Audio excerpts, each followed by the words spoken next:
Helo, Marial Guttridge ydw i, a dwi'n swyddog digwyddiadau ceffylau ar y prosiect Arwain DGC, sy'n ceisio hyrwyddo'r defnydd cyfrifol o wrthficrobaidd mewn anifeiliaid ar ymgylchedd. Yn ymuno fy fi yng nghanolfan ceffylau Lluest heddiw, mae Dafydd Jones o Ystwyth Vets, sydd am esbonio'r pwysigrwydd o'r defnydd cyfrifol o wrthficrobaidd mewn ceffylau. Mae ymwrthedd gwrthficrobaidd, sef AMR, yn digwydd pan mae organebau bach fel bacteria, feirysau a llyngyr yn gallu goroesi driniaethau sydd wedi cynllunio i'w lladd nhw. Mae AMR yn broses naturiol, ond mae o yn cynyddu, a'r prif reswm am hynna ydy'r gor-ddefnydd neu'r cam-ddefnydd o feddyginiaethau. Mae'n bosib wneud dipyn o bethau i leihau y broblem o AMR. Y ddau brif nod ydy, ar un llaw ydy trio lleihau afiechydon neu risg afiechydon yn y lle cyntaf, a llall ydy wneud siŵr bod ni'n trin afiechydon yn effeithiol. Ar ben hynna yn amlwg mae hwsmonaeth y ceffylau, sut maen nhw'n cael eu cadw, yn mynd i leihau y risg o afiechydon lledaenu rhwng y ceffylau. A rhan elfennol o hwnna ydy bod ni'n defnyddio brechiadau lle gallwn ni i leihau afiechydon.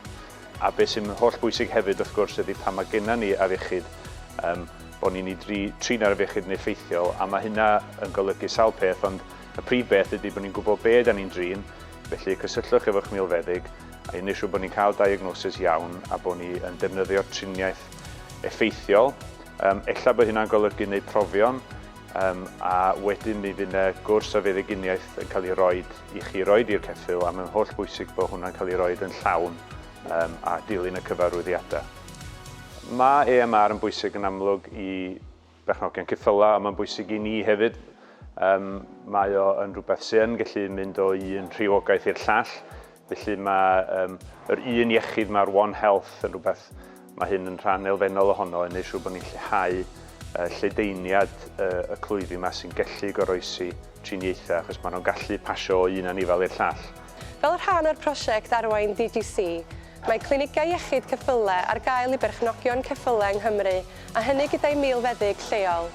Mae cymhorthdal cyfyngedig ar gael i samplo a gwneud profion ar ceffylau sy'n dangos arwyddion o salwch ac sy'n debygol o fod angen triniaeth gwrthficrobaidd.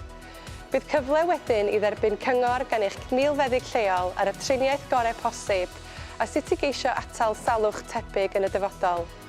Cysylltwch â ni os ydych chi'n berchenog ceffylau yng Nghymru ac â diddordeb derbyn cymorth drwy'r clinigau iechyd ceffylau.